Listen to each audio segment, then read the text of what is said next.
Claire? Claire Belang, Sirius NASCAR Radio.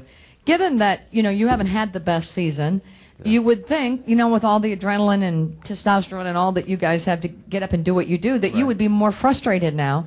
And you would think you would see a Carl Edwards that was more maybe frustrated and angry, but we're seeing maybe a calmer guy, So maybe you're learning during this period to take it down a level? I don't know. I'm trying to cope with our, situation the best I can. But, we have got to be better. That's the bottom line. And everybody's working really hard. And I think, like I said before, I think you're very foolish if you can't just stay focused and keep working. If you start pointing fingers and being mad and freaking out, that only digs you further into that hole. The reason we're not running well is very simple. There's something about our cars that we're not doing right to make them as fast as the other cars. So it's not that people aren't trying. There's really nothing. You can't be mad at a race car. You know what I mean? So, or at least I don't think I can be. So I think that's the key, is to just keep focused. I'm very frustrated. I want to run better. That run at Road America, I'm glad I had that run, because that felt really good to just go out there and have the fastest car and, dominate a race like that. And it reminded me of how easy it can be, and I think that's important. So I'm really glad I'm running the Nationwide Series just for that one simple race. That changed my perspective going to Sonoma. When I was sitting back there struggling to run 12th at Sonoma, it reminded me that I can do this. This is not that hard. We just have to keep working. So I guess that's the way I deal with it.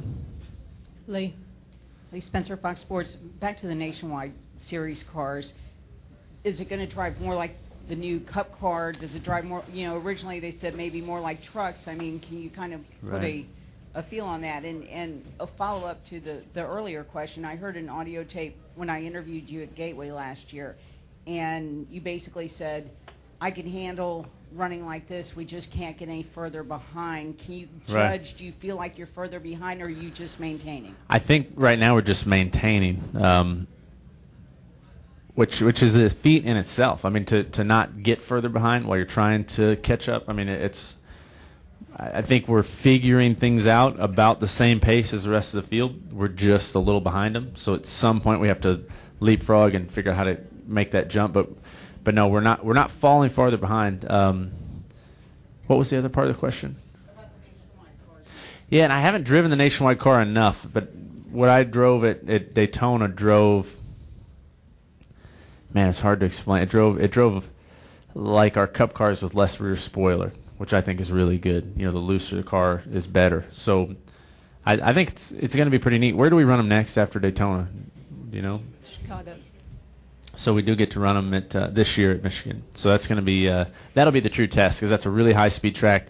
The aero stuff it'll matter, and you'll be on and off the throttle. So that'll be pretty. I think that'll be the true test. But our test at Daytona was loose, and I think it's going to be wild at Daytona, but it'll be really good once we get to racing, on a regular track. Mark, raise your hand for Annette so she can get you the microphone. Mark Garrow, PRN. Carl, how do you sort of look at the point fight on the Sprint Cup side? All the guys, 8th to 14th or 15th.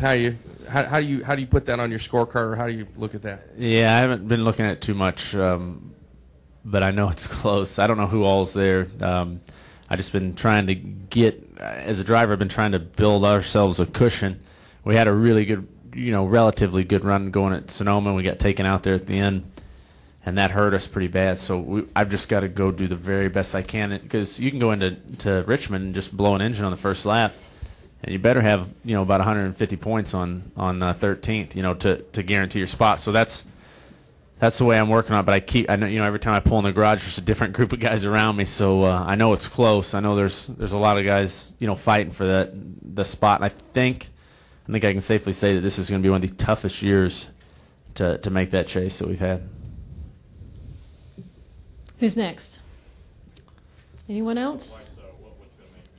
It just seems. I say that because it just seems like that. Got a lot of guys that are running about the same speed, so it just comes down to strategy and luck more than I've seen. You know what I mean? And maybe it's just because I'm right in the middle of it, but it sure seems tough. Mike. Mike Harris, RacingToday.com. Carl, a couple of weeks ago, Jack talked about the problem with the sims and the technical part of it, and said there were going to be changes made. Have you noticed anything at this point? Is anything happening on that in that area? We're still working towards it. I think there's some stuff that's going to take a little bit of time. That's one of the frustrations, is that if we develop something that's going to be good in 6 months, that's not quick enough. So we've been working really hard, Jack and everybody, to try to speed up the whole process and go through the things that may or may not work quickly, so that we can move on. Because I mean, even if somebody dropped off the perfect simulation package, right here on this table today, and said this is it, you still have to use it enough to be comfortable with it and develop it, and that takes time. So it's it's just work, man. Everybody's working. So, but yeah, we just got to turn it around. We've got to do better, and I know we can. We just got to keep working. Thank you, Carl. Good luck this All weekend. right. Thank you guys very much. Stand by for Jeff Burton.